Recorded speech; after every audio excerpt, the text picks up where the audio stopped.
Hello' সকলোকে স্বাগতম জনাইছো আজিৰ ক্লাছটোত আমি ইংৰাজী গ্ৰামাৰৰ মানে টেন্স চেপ্টাৰ পঢ়ি আছিলো যোৱা ক্লাছটোত আমি টেন্সৰ বিষয়ে আলোচনা কৰিছিলো আৰু আজি আমি টেন্সৰ দ্বিতীয়টো পাৰ্ট আমি আলোচনা কৰিম যোৱা ক্লাছটো যিসকলে তোমালোকে চাইছা তোমালোকে নিশ্চয় গম পাইছা যোৱা ক্লাছটোত আমি টেন্সৰ যিবিলাক ভাগ সেই ভাগবিলাক আলোচনা কৰিছিলো আৰু তাৰ ভিতৰত প্ৰেজেন্ট টেন্সৰ প্ৰেজেন্ট ইনডেফিনিট টেন্স বা সিম্পল প্ৰেজেন্ট টেন্স ভাগটো আমি আলোচনা কৰিছিলো আৰু তাত মই প্ৰেজেন্ট ইনডেফিনিট টেন্সৰ এটা বাক্য কেনেকৈ গঠন কৰা হয় সেই বিষয়ে আলোচনা কৰিছিলো এতিয়া আজি আমি এইখিনি কথাকে পুনৰ আগবঢ়াই লৈ যাম গতিকে কথাবিলাক বুজি পাবলৈ হলে তোমালোকে গোটেই ভিডিওটো স্কিপ নকৰাকৈ চাবা তেতিয়া বুজি পোৱাতে সহজ হ'ব এতিয়া আমি হিদিনাখন আলোচনা কৰিছিলো যে প্ৰেজেন্ট ইনডেফিনিট টেন্সৰ বাক্য এটা যেতিয়া আমি ফৰ্ম কৰো গঠন কৰো তেতিয়া কি কৰা হয় যে subject plus verb 1 plus object verb 1 মানে কি হিদিনাখন মই আলোচনা কৰিছিলো ভাৰ্ব মানে হৈছে ক্ৰিয়াপদ আৰু ভাৰ্বৰ কাৰ্য অনুসৰি দুটা ভাগত ভগোৱা হৈছে এটা হৈছে মেইন ভাৰ্ব আৰু আনটো হৈছে অক্সিলিয়াৰী ভাৰ্ব এতিয়া মেইন ভাৰ্ব মানে মেইন মানে মেইনে মুখ্য প্ৰধান অক্সিলিয়াৰী মানে হৈছে সহায়কাৰী অৰ্থাৎ যি ভাৰ্বে মেইন ভাৰ্বক সহায় কৰে গতিকে আমি প্ৰেজেন্ট ইনডেফিনিট টেন্সৰ বাক্য এটা গঠন কৰোতে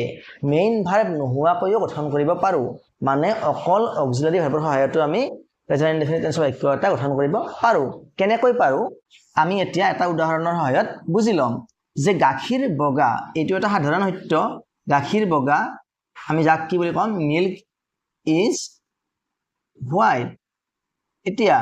ইয়াতে কি হৈছে মিল্ক হৈছে সাবজেক্ট ইজ হৈছে ভাৰ্ব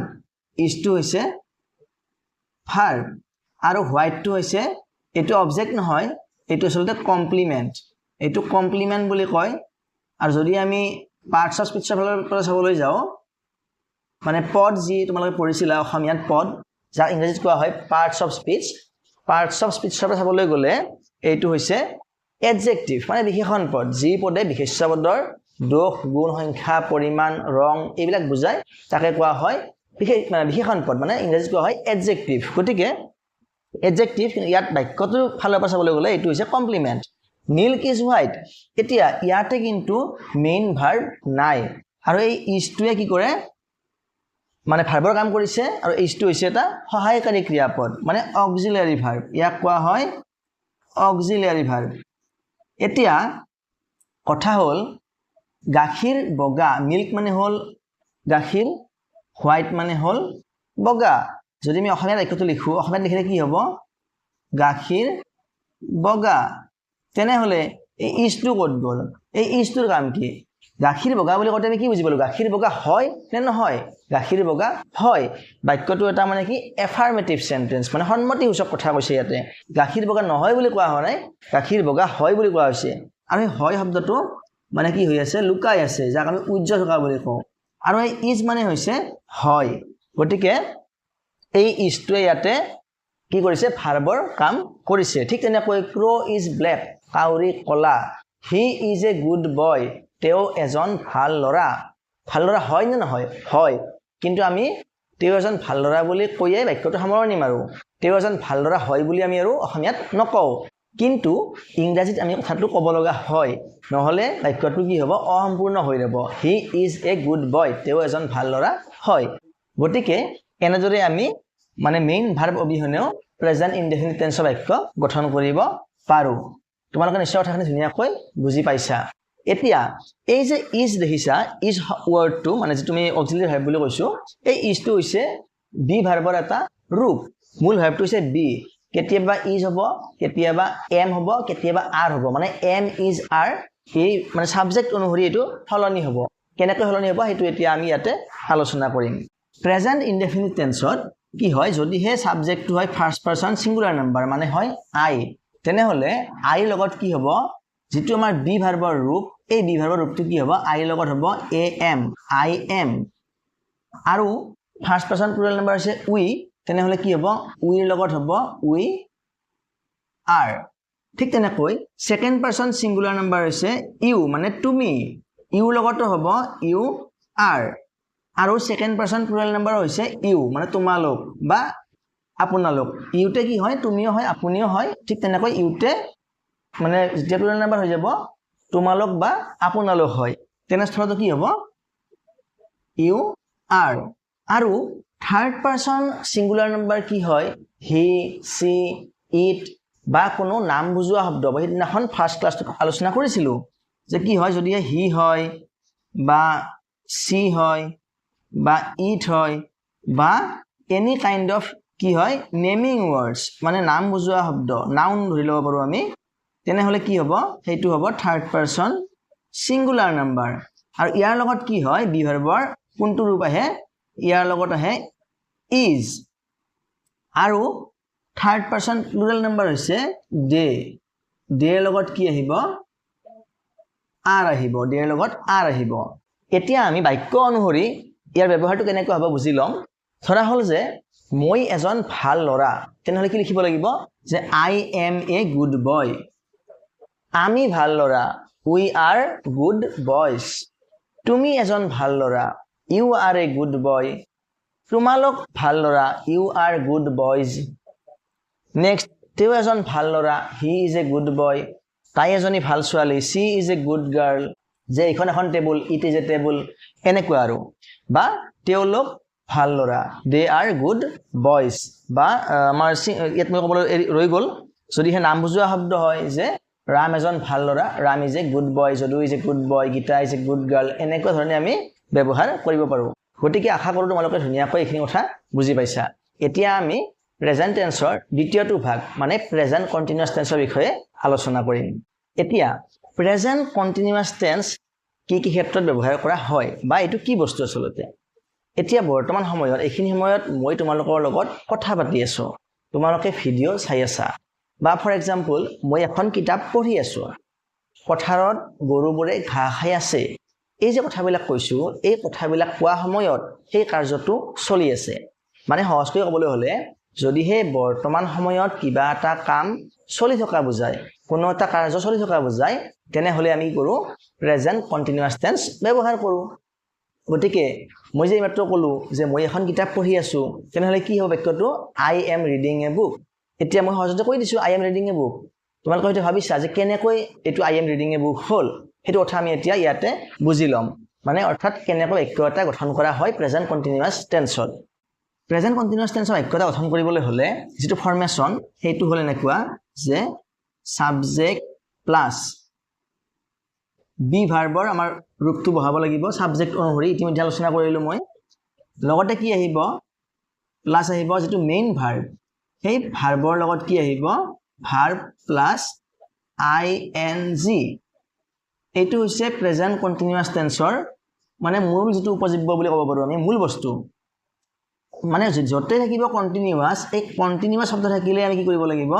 আইএনজি বহুৱাব লাগিব অৰ্থাৎ আইএনজি আৰু কন্টিনিউয়াছৰ এটা ওতঃপ্ৰোত সম্পৰ্ক আছে এইটো কথা তোমালোকে মনত ৰাখিবা ভাৰ্ব প্লাস আইএনজি প্লাস আমি ইফালে জি কৰো মানে অবজেক্ট লিখো ৰেষ্ট অফ দ্য সেন্টেন্স লিখো কমপ্লিমেন্ট লিখো আমি জি লিখো ইফালে লিখিব পাৰো যিখিনি বাকি থাকে বাক্যটো আমি সেইখিনি আমি লিখি লম এতিয়া এইটো ফৰ্মুলা প্ৰয়োগ কৰি আমি এটা বাক্য বনাম যে ইমাত্ৰ আমি উদাহৰণ দিলো যে মই এখন কিতাপ পঢ়ি আছো এতিয়া বাক্যটোত সাবজেক্ট কোন কৰ্তা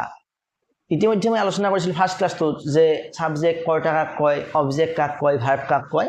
এতিয়া কামটো কোনে কৰিছে মই কৰিছো তে মই হল সাবজেক্ট প্ৰথমতে আমি কি লিখিম সাবজেক্ট লিখিম আই হল সাবজেক্ট এতিয়া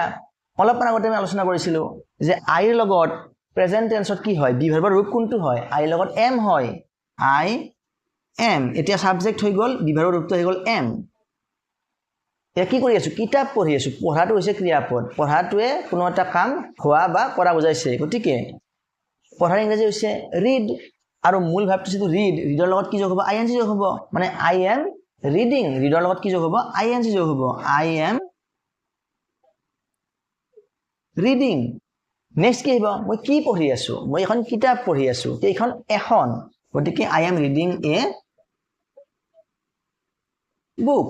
I am reading a book. এটা এই বাক্যটো আমি এই ফৰ্মুলাটো অনুসৰি ধুনীয়াকৈ সজাই তুলিলো ঠিক তেনেদৰে আমি এটা দ্বিতীয় উদাহৰণ লম কি উদাহৰণ লম যে লৰাবোৰে কি কৰি আছে খেলি আছে লৰাবোৰে খেলি আছে কি খেলি আছে ফৰ এক্সাম্পল লৰাবোৰে ক্ৰিকেট খেলি আছে এতিয়া ইয়াতে সাবজেক্ট কোনটো হ'ব লৰাবোৰক নিৰ্দিষ্ট কোৱা হৈছে গতিকে দা বয়জ হ'ব সাবজেক্ট হ'ব the boys. The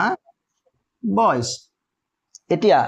the boys to কি সিঙ্গুলার নাম্বার নে plural number the boys to হ'ব প্লুরাল নাম্বার কাৰণ মই ইতিমধ্যে প্ৰথম ক্লাছটোতে আলোচনা কৰিছিলো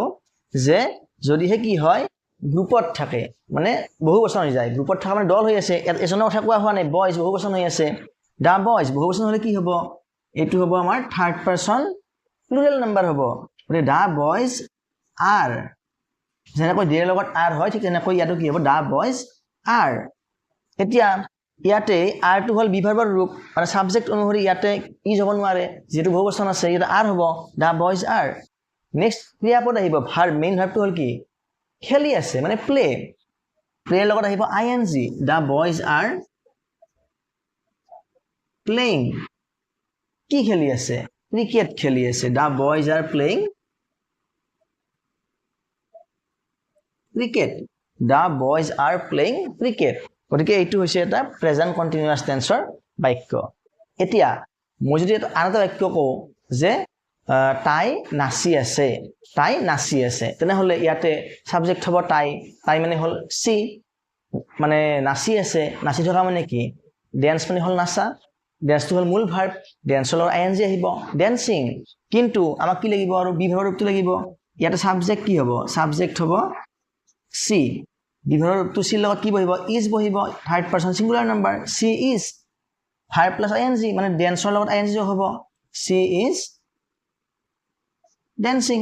তাই নাচি আছে গতিকে এনেদৰে আমি প্ৰেজেন্ট কন্টিনিউয়াস টেন্সৰ বাক্য সুন্দৰকৈ সাজিব পাৰো আৰু এই আটাইবিলাক বাক্যয়ে বৰ্তমান সময়ত কোনো এটা কাম চলি থকা বা হৈ থকা বুজাইছে এতিয়া প্ৰেজেন্ট কন্টিনিউয়াস টেন্সৰ সহায়ত আমি এনেকুৱা বাক্য বুজাব পাৰো যিবিলাক বাক্যত কি হয় যে ভৱিষ্যতে কোনো এটা কাম কৰিবলৈ গৈ আছো তেনেকুৱা ক্ষেত্ৰত কি কৰিব পাৰো আমি প্ৰেজেন্ট কন্টিনিউয়াস টেন্স ব্যৱহাৰ কৰিব পাৰো যেনে মই অহা সোমবাৰে দিল্লীলৈ গৈ আছো বা মই কাইলৈ স্কুললৈ গৈ আছো বা মই কাইলৈ তোমাৰ ঘৰলৈ গৈ আছো এনেকুৱা ক্ষেত্ৰত কি কৰিব পাৰো আমি প্ৰেজেন্ট কন্টিনিউয়াস টেন্স ব্যৱহাৰ কৰিব পাৰো কেনেকৈ কৰিব পাৰো মই এটা এক্সাম্পল দি বুজাই দিছো ধৰা হল যে মই অহা সপ্তাহত বা অহা সোমবাৰে বা অহা যিকোনো দিন এটা লৈছো জানিবা মই দিন এটা লৈছো মই সেইদিনাখন কি কৰি আছো যে কোনোখন ঠাইলৈ গৈ আছো এনেকৈ যে আই লগতটো এম এ হ'ব আই এম গৈ আছো যেহেতু কি হ'ব going I am going to ক'ত গৈ আছো ফৰ এক্সাম্পল দিল্লী গৈ আছো মই I am going to Delhi কেতিয়া গৈ আছো যে অহা সোমবাৰে নেক্সট মানডে যে I am going to Delhi next Monday মই অহা সোমবাৰে দিল্লীলৈ গৈ আছো যেনেকৈ আমি কেতিয়াবা কথা পাতিলে কেজুৱেলি কৈ দিও যে গুৱাহাটীলৈ মই গৈ আছো তোমাক লগ পাম গৈ আছো মানে কি মই গৈ থকা নাই মই যাম তেনেকুৱা ক্ষেত্ৰত মানে প্ৰেজেন্ট কন্টিনিউয়াস টেন্স ব্যৱহাৰ কৰা হয় এতিয়া প্ৰেজেন্ট টেন্সৰ আৰু দুটা ভাগ আছে সেই দুটা হৈছে প্ৰেজেন্ট পাৰফেক্ট টেন্স আৰু প্ৰেজেন্ট পাৰফেক্ট কন্টিনিউয়াস টেন্স এই দুটা ভাগ অত্যন্ত সহজ কিন্তু যেহেতু ভিডিওটো দীঘলীয়া হৈ যায় গতিকে আজি আমি আলোচনা নকৰো পৰৱৰ্তী ক্লাছত আমি এই দুটা ভাগৰ বিষয়ে আলোচনা কৰিম গতিকে তোমালোকে অনুগ্ৰহ কৰি এই আটাইবিলাক ভিডিও একাধিক্ৰমে চাই থাকিবা গতিকে পৰৱৰ্তী ভিডিওত পুনৰ লগ পাম ধন্যবাদ